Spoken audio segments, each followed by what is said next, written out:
अल्लाह ही अल्लाह किया करो, दुख न किसी को दिया करो, जो दुनिया का मालिक है नाम उसी का लिया करो। अस्सलामु अलैकुम वरहमतुल्लाहि वबरकातुहू। नाज़रीन, इस्तक़बाल है, स्वागत है आपका viral news live studio Jalgaon, Maharashtra, India में। मैं आपका मेज़बान मुफ्ती मोहम्मद हारून नदवी। आइए प्यारे मुल्क भारत की बहुत ही ख़ास बड़ी 10 अहम ख़बरों पर नज़र डालते हैं। लेकिन सबसे पहले मैं अपील करूँगा कि जो साथी नए हैं और अभी तक इस बेबाक सच्चे चैनल से जुड़े नहीं हैं, अगर आप चाहते हो कि आपको मुल्क भारत की और पूरी दुनिया की सही और सच्ची खबरें देखने और सुनने को मिले, तो फिर आप इस चैनल से जुड़ जाइए। सब्सक्राइब कर लीजिए हमारे इस चैनल को, बेल आइकॉन घंटी के बटन को भी दबा दीजिए ताकि हमारी हर वीडियो, हर खबर आपको आपके मोबाइल पर मिल सके। और हाँ नाज़रीन, हम हर रोज़ एक अपील करते हैं कि प्लीज़, ये एक प्राइवेट चैनल है और चैनल चलाने के लिए पूरी एक टीम काम करती है, बड़ा रुपया पैसा खर्च होता है। अगर आप चाहते हो कि ऐसे चैनल जो जुल्म और जालिमों के खिलाफ बेबाक अंदाज में बोल रहे हैं, अगर आप चाहते हो कि ऐसे चैनल मजबूत हों, तो प्लीज़ आप चैनल की फाइनेंशियल हेल्प, माली ताउन, माली मदद ज़रूर कीजिए। स्क्रीन पर आप नज़र डालें, हमारे चैनल का बैंक अकाउंट नंबर भी दिया गया है। और अगर आप ऑनलाइन पैसा भेजकर मदद करना चाहते हैं तो गूगल पे, फ़ोन पे और पेटीएम तीनों का एक ही नंबर है 9637541786। अल्लाह ने जो भी आपको ताकत दी है उस एतबार से हर दिन या हफ्ते या महीने में एक बार ही से ही 200, 500, 1000 जो भी आप चैनल की मदद कर सकते हैं, मदद कीजिए, चैनल को मजबूत कीजिए, हमारा साथ दीजिए। नाज़रीन, बड़ी खबर आ रही है। जी हाँ, आप जानते हैं कि महाराष्ट्र में इलेक्शन है और अब बिल्कुल माहौल पूरी तरीके से गर्म हो चुका है, क्योंकि प्रचार और प्रसार के लिए सिर्फ 5 दिन बाकी है। रास्तों में गाड़ियां भी बाकायदा चेक की जा रही है कि किस गाड़ी में कोई रुपया, पैसा, शराब वगैरह तो नहीं जा रही है, और करोड़ों रुपये लोगों की गाड़ियों में मिल रहा है। मगर एक बड़ी खबर आ रही है कि महाराष्ट्र के यवतमहल में उद्धव ठाकरे, जो इस स्टेट के महाराष्ट्र के सीएम रहे हैं और शिवसेना के सुप्रीमो हैं, उनके भी बैग की तलाशी ली गई। इलेक्शन कमीशन के अफसरान पर ठाकरे ने बरहम होकर तनकीद की। वहीं पर इस मामले को लेकर सुप्रिया सुले, जो एनसीपी के सुप्रीमो हैं, उन्होंने भी खुलकर ये बात कही कि ठाकरे की बैग की तलाशी लेना ये अपोजिशन को डराने धमकाने की एक साजिश है, ताकि हम इलेक्शन खौफ के साए में लड़ें। नाज़रीन, दूसरी बड़ी खबर इस वक्त मेरी निगाहों के सामने है कि जो केरला से आ रही है, बड़ी अजीब खबर है कि ईसाई घरों में, क्रिश्चियन बिरादरी के घरों में इस्लाम के खिलाफ पर्चे तकसीम किए गए। पर्चे में इस्लाम के खिलाफ वोट देने की बात कही गई है, यानी पर्चों में ये लिखा गया है कि आप इस्लाम के खिलाफ वोट दो।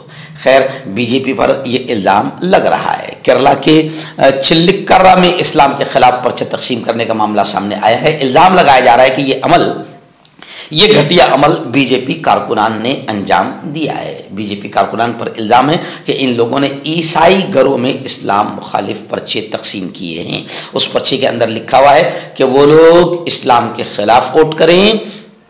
पर्चे में यह भी लिखा है कि इस्लाम के बढ़ने से ईसाई मजहब को नुकसान होगा। साथ ही पर्चे में बीजेपी को वोट देने की तलकीन भी की गई है। केरला में यह पर्चा त्रिश्वर अक़लियती मोर्चे की निगरानी में जारी किया गया है। मुतनाज़ा विवादित पर्चे की तकसीम के बाद सियासी हलकों में हलचल मच गई है। नाज़रीन, बेंगलुरु से बड़ी खबर आ रही है कि वहाँ पर एक मंदिर में दलितों के दाखिल होने पर जोरदार हंगामा हो गया। सुबह कर्नाटक के मांडिया में दलित शख्स के मंदिर में एंट्री करने से वहाँ के मकामी लोग काफ़ी नाराज़ हो गए। दरअसल सदियों पुराने काली भैरवेश्वर स्वामी मंदिर में जब दलित बिरादरी के लोग दाखिल हुए तो वहाँ के मकामी लोग खासे नाराज़ हो गए। उन लोगों ने नाराज़गी में मंदिर के अंदर से मूर्तियां निकालकर बाहर रख दी। ये वाक़या बेंगलुरु कर्नाटक के मांडिया ज़िले के एक गांव का है। इस वाक़े के बाद पुलिस अफसरान ने गांव वालों के साथ मीटिंग की है और उसके बाद तय हुआ कि दलितों को मंदिर में दाखिले की इजाज़त दी जाएगी। गांव वालों ने बताया कि ये मंदिर हज़ारों साल पुराना है। और हाल ही में कांग्रेस के रुकने असेंबली विधायक एम श्रीनिवास ने इस मंदिर की तज़यीन कराई थी। कुछ गांव वालों ने रिवायत का हवाला देते हुए मंदिर में दलितों के दाखिले की मुखालिफत की। मुखालिफत करने वालों ने कहा कि दलितों के लिए गांव में अलग मंदिर बनाया गया है। यानी मुल्क, प्यारे मुल्क भारत में आज भी छुआछूत का मामला शुरू है और आज भी हमारे दलित भाइयों को मंदिरों में एंट्री नहीं है। नाज़रीन, समाजवादी पार्टी के सुप्रीमो अखिलेश यादव का एक बड़ा बयान आया है। उन्होंने कहा है कि महाराष्ट्र असेंबली इलेक्शन के बाद योगी आदित्यनाथ सीएम उत्तर प्रदेश की कुर्सी चली जाएगी। बीजेपी में अंदरूनी लड़ाई और गिरोहबंदी का योगी शिकार बनेंगे। यानी यह खबर बता रही कि बीजेपी के अंदरून जबरदस्त अंदाज में तोड़ चल रहा है, गिरोहबंदी चल रही है, अंदरूनी लड़ाई बड़ी जोर शोर से है। समाजवादी पार्टी के सरबराह अखिलेश यादव ने यह पेशनगोई की है कि महाराष्ट्र असेंबली इलेक्शन के बाद योगी आदित्यनाथ की कुर्सी चली जाएगी। नाज़रीन, बड़ी खबर आ रही है। जी हाँ, सुप्रीम कोर्ट के चीफ जस्टिस चंद्रचूड़, अब उनकी मुद्दत खत्म हो गई। जस्टिस संजीव खन्ना मुल्क के 51वें चीफ जस्टिस बन चुके हैं। गुज़िश्ता कल उन्होंने प्रेसिडेंट ऑफ इंडिया, भारत की सदर मोहतरमा मुर्मू ने उन्हें ओहदे का, यानी चीफ जस्टिस ओहदे का हलफ दिलाया, शपथ दिलाई।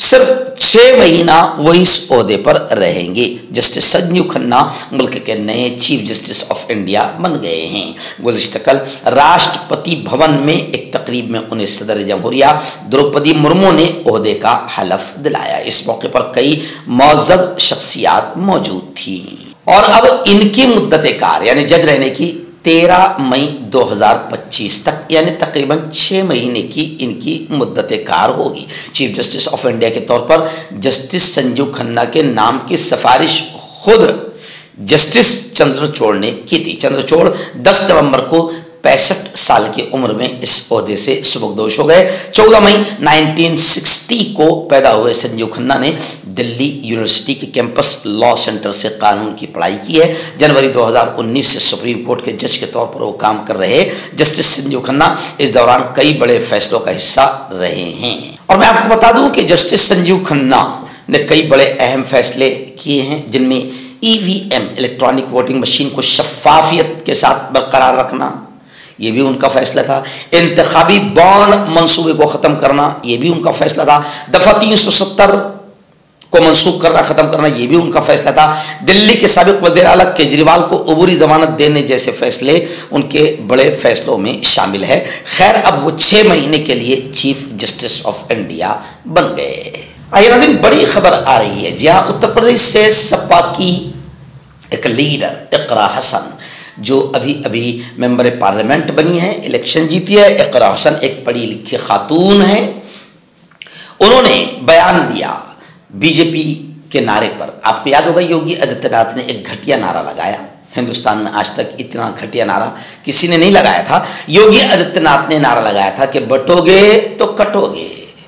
अखिलेश यादव ने कहा था कि इतना घटिया नारा आज तक भारत की तारीख में किसी ने नहीं लगाया। अब उसी नारे पर इकरा हसन ने ये कहा कि बांटने वाले भी वही है, यानी बीजेपी वाले, और काटने वाले भी वही है।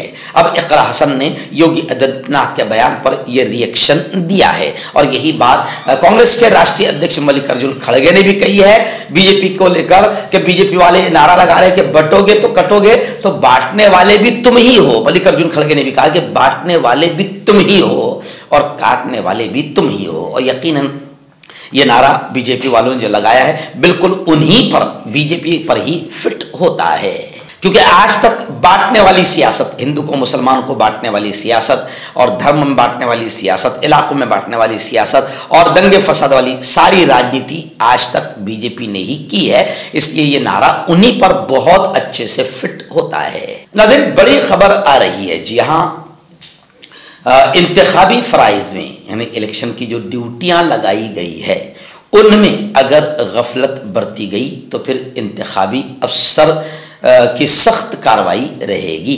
उल्लासनगर असेंबली हल्के 141 में नंबर 3 और 6 के एहलकारों की जानिब से इंतखाबी फ़राइज़ में गफलत बरतने पर इंतखाबी अफसर विजयानंद शर्मा ने सख्त कदम उठाते हुए उन एहलकारों के खिलाफ मुकदमा दर्ज कराया और फौरी मुअत्तली के अहकामात जारी कर दिए। तफसीलात के मुताबिक 18 अक्टूबर को बावन आमले और उनके दोस्त नितिन शिंदे अहमदनगर और पुणे के किसानों से फूलों की फरोख्त की रकम लेकर वापस जा रहे थे कि इंतखाबी टीम के इंचार्ज संदीप ने उन्हें धमकाकर 85,000 रुपए वसूल कर लिए थे। इस वाकये की शिकायत अगले दिन पुलिस डिप्टी कमिश्नर के पास दर्ज कराई गई, जिस पर मुकम्मल तहकीकात के बाद रिपोर्ट इंतखाबी अफसर शर्मा को पेश की गई।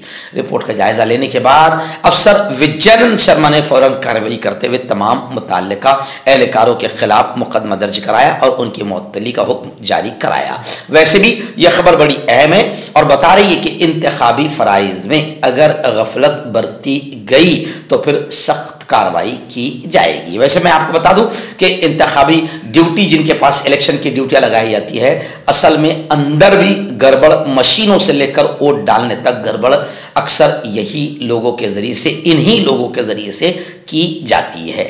आइए दिन बड़ी खबर आ रही है। जी हाँ, एयर इंडिया ने, जो हमारे प्यारे देश की फ्लाइट है एयर इंडिया जिसे कहा जाता है, तो एयर इंडिया ने हिंदुओं और सिखों को फ्लाइट में हलाल खाना न देने का फैसला किया है। हलाल खाना और झटका खाना, इससे मुताल्लिक तनाज़े पर एक बड़ा कदम उठाया गया है। टाटा ग्रुप की मिल्कियत वाली इस कंपनी ने कहा है कि वह फ्लाइट में प्रवास के दौरान हिंदुओं और सिखों को हलाल खाना पेश नहीं करेगी। साथ ही मुस्लिम मेल को अब स्पेशल मेल के नाम से जाना जाएगा। स्पेशल मेल का मतलब होगा हलाल सर्टिफाइड खाना होगा। काबिल जिक्र है कि कुछ वक्त पहले फ्लाइट में खाने का नाम मुस्लिम मेल होने की वजह से तनाज़ा पैदा हो गया था। अब एयरलाइन ने क्लियर किया है कि मुस्लिम मेल स्टिकर के साथ लेबल किए गए, पेशगी बुकिंग किए गए खाने को स्पेशल मेल माना जाएगा। हलाल सर्टिफिकेट सिर्फ मुस्लिम मेल के लिए दिया जाएगा। सऊदी सेक्टर्स पर सभी खाने हलाल होंगे। हज परवाजों समेत Jeddah, Dammam, Riyadh, Medina, Saudi sectors पर सभी खाने हलाल होंगे और उनको हलाल सर्टिफिकेट दिया जाएगा। यानी चलिए, अब हिंदुस्तान में नफरत इस लेवल तक पहुंच चुकी है। बीजेपी को सलाम है कि बीजेपी के दौर में नफरत अब इस हद तक पहुंच चुकी है। बल्कि कांग्रेस के रुकने पार्लियामेंट ने तो ये कहा कि मजहब की बुनियाद पर खाने को लेबल करने पर फिक्र का इजहार उन्होंने किया। टैगोर जिनका नाम है, उन्होंने कहा कि एयर इंडिया की फ्लाइट में हिंदू खाना और मुस्लिम खाना, क्या होता है हिंदू खाना या मुस्लिम खाना? क्या आरएसएस ने एयर इंडिया पर कब्जा कर लिया है? उम्मीद है कि शहरी हवाबाजी वजारत इस पर एक्शन ले। यानी आप समझ सकते हैं कि नफरत बीजेपी ने, आरएसएस ने किस लेवल तक पहुंचा दी है। यानी जैसा अंग्रेजों के दौर में अंग्रेज हिंदू मटका, मुस्लिम मटका, पानी के मटकों से भी अंग्रेज अलग करते थे, तो अब एयर इंडिया में खानों से भी हिंदू मुसलमानों को पहचाना जाएगा, अलग किया जाएगा। नाज़रीन, बड़ी खबर आ रही है। जी हाँ, एनसीपी के बागी लीडर शरद पवार से बगावत करने वाले अजीत दादा पवार को लेकर एक बड़ी खबर आ रही है।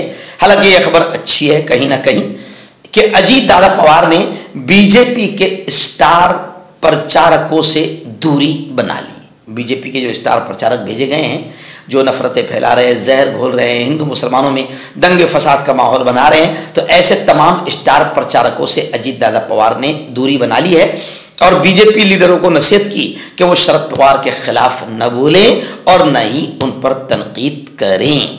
बल्कि इससे पहले भी 2-4 दिन पहले खबर आई थी कि उन्होंने साफ तौर से कहा अजीत दादा पवार ने कि मैं मोदी के नाम पर इलेक्शन नहीं लड़ूंगा, मोदी की तस्वीर पर इलेक्शन नहीं लड़ूंगा। NCP leader Ajit Pawar Maharashtra assembly इंतखाबात में बीजेपी के गठबंधन के साथ है, महायुति के साथ है। उन्होंने 53 असेंबली सीटों पर उम्मीदवार खड़े किए हैं, लेकिन इंतखाबी मुहिम में बीजेपी के स्टार प्रचारकों से उन्होंने दूरी बना रखी है। और योगी आदित्यनाथ और वजीर दाखिला अमित शाह के साथ एनसीपी उम्मीदवारों के इलाके में रैली करने से अजीत दादा पवार ने इनकार कर दिया। नाज़रीन, मुंबई का मशहूर इलाका बांद्रा, जहां बाबा सिद्दीकी मरहूम के बेटे जीशान बाबा सिद्दीकी वहां से इलेक्शन लड़ रहे हैं। बांद्रा ईस्ट असेंबली हल्के से महायुति एनसीपी अजीत पवार की पार्टी के उम्मीदवार ज़ीशान बाबा सिद्दीकी की मकबूलियत में रोज़ बरोज़ इजाफा होता जा रहा है। हालांकि ये यहाँ के ऑलरेडी सिटिंग एमएलए हैं और 5 साल तक उन्होंने इलाके में तामीर और तरक्की का और आवाम को तमाम तर बुनियादी सहूलियात की फराहमी का काम ज़बरदस्त अंदाज में किया है। इसलिए खबरें आ रही है कि उनकी पदयात्रा भी ज़बरदस्त हो रही है, क्योंकि लोग उन्हें जानते हैं। उनके जलसों में और रैलियों में आवाम की ज़बरदस्त भीड़ हो रही है। उनकी पदयात्रा में फिल्म स्टार और पार्टी तर्जुमान सायाजी शिंदे, संजय तटकरे, संतोष धोले और दीगर लोग भी गुज़िश्ता कल उनकी पदयात्रा में शरीक हुए थे। बांद्रा से ज़ीशान बाबा सिद्दीकी को ज़बरदस्त मोहब्बतें मिलती हुई नजर आ रही है और ये तक कहा जा रहा है कि 2019 के मुकाबले में 2024 में ज़ीशान बाबा सिद्दीकी और ज्यादा वोटों के फर्क से कामयाब होंगे और इलाके की नुमाइंदगी करेंगे। और दूसरी बात यह भी है कि अभी कुछ दिनों पहले आतंकवादियों ने उनके अब्बा हुजूर मरहूम बाबा सिद्दीकी को मार दिया है, कत्ल कर दिया है, शहीद कर दिया है। अब जाहिर बात है कि लोगों के दिलों में बाबा सिद्दीकी मरहूम की मोहब्बत भी है और वो मोहब्बत भी अब ज़ीशान सिद्दीकी को बड़े पैमाने पर मिल रही है। मर्दाना ताकत हासिल करें 72 घंटों के अंदर, वो भी जड़ी बूटियों द्वारा हकीम याकूब खान से कांटेक्ट करें, जो कि 75 सालों से हिकमत कर रहे हैं। इसके अलावा जोड़ों में दर्द, गुर्दों में पथरी, शुगर, खुजली, ल्यूकेरिया का गारंटी से इलाज किया जाता है। अभी कांटेक्ट। तो मैं हकीम जावेद, क्या आपको शुगर है या आपके बदन में दर्द रहता है, जैसे जोड़ों का दर्द, नसों का दर्द, गठिया वाई, इसके अलावा अगर आपको बवासीर है, खूनी वाली हो, मस्से वाली हो, और अगर आप अपनी शादीशुदा ज़िंदगी को लेकर खुश नहीं है तो आप हमें कांटेक्ट कर सकते हैं। यहाँ गारंटी के साथ जड़ी बूटी से इलाज किया जाता है। Thank you so much. हकीम फरीद जो कि खानदानी देसी दवाओं से इलाज करते आ रहे हैं, जैसे मर्दाना ताकत, लिकोरिया, शुगर, बिना अंग्रेजी दवाई बिना परहेज के खत्म हो जाती है। इसके अलावा जोड़ों का दर्द, घुटनों का दर्द, कमर दर्द, खुजली, बवासीर, खूनी मस्से वाली, वजन कम करना, वजन बढ़ाना, तिल, मस्से, आंखों के ऊपर की चर्बी, बालों का झड़ना, बालों में कीड़ा लगना, भी कांटेक्ट।